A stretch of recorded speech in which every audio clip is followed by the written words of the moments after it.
Hello, hello, comment ça va? Ça va bien? Faut-il négocier ses tarifs?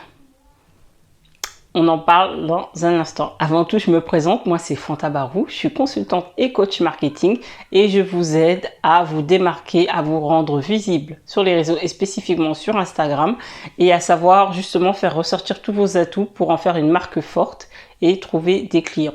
Donc, vous avez toutes les informations dans la barre avec mes formations en ligne et mes coachings personnalisés. Donc, est-ce qu'il faut justement avoir... Est-ce qu'il faut justement négocier ses tarifs? Alors pour moi, non.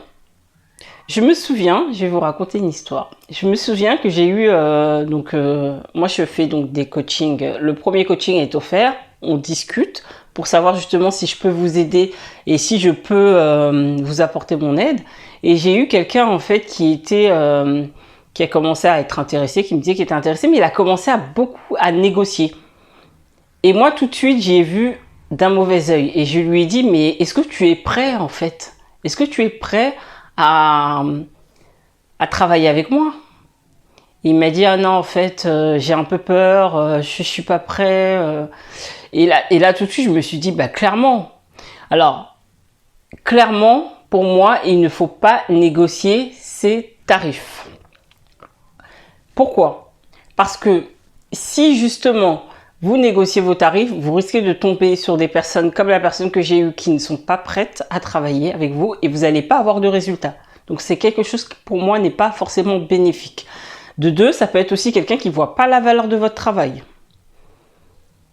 Donc soit c'est une personne, soit vous n'apportez pas assez de valeur, soit c'est une personne qui ne correspond pas à votre cible.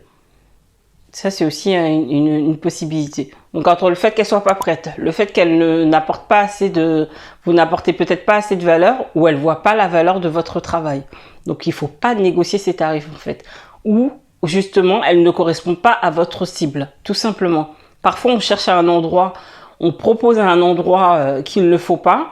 Et c'est pour ça qu'on se retrouve à proposer des tarifs qui sont pas en cohérence avec les personnes qu'on a en face de nous en se disant mes tarifs ne sont pas bons, alors que non, c'est juste la cible qui n'est pas bonne.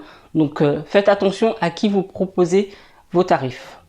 Comment on peut le faire différemment?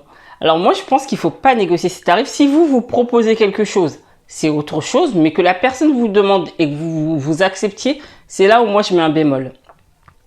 Vous pouvez proposer quelque chose, mais proposez plutôt un service en plus en fait. Plutôt que de proposer vos tarifs. Pourquoi pas une heure de coaching en plus, si c'est du service? Pourquoi pas un produit en plus? Mais ne touchez pas au tarif. Et le tarif aussi permet clairement d'engager les personnes. Ils permettent d'engager les clients. Je le redis. Plus le prix va être élevé, plus vous allez être sûr que vous allez être avec des clients qui sont engagés dans ce qu'ils font, qui sont motivés. Parce que plus le tarif est bas et plus vous allez tomber encore une fois sur des personnes qui ne sont pas prêtes et qui n'ont peut-être pas envie en fait et qui n'ont peut-être pas besoin de ce service. Donc ne négociez pas vos tarifs. Et si vous négociez vos tarifs, quelque part on va avoir aussi l'impression que vous avez défini le tarif comme ça par hasard. Ce qui n'est pas le cas, je pense. Donc soyez sûr de vous, ayez confiance. Si vous le souhaitez, vous pouvez rajouter un service en plus, mais ne négociez pas vos tarifs. C'est ce que moi je conseille. Donc voilà, ce sera tout pour cette vidéo. Et je vous dis donc à demain. Donc abonnez-vous pour recevoir d'autres vidéos et la vidéo de demain. Et mettez un like si vous avez aimé la vidéo. Et moi je vous dis à demain. Allez, ciao.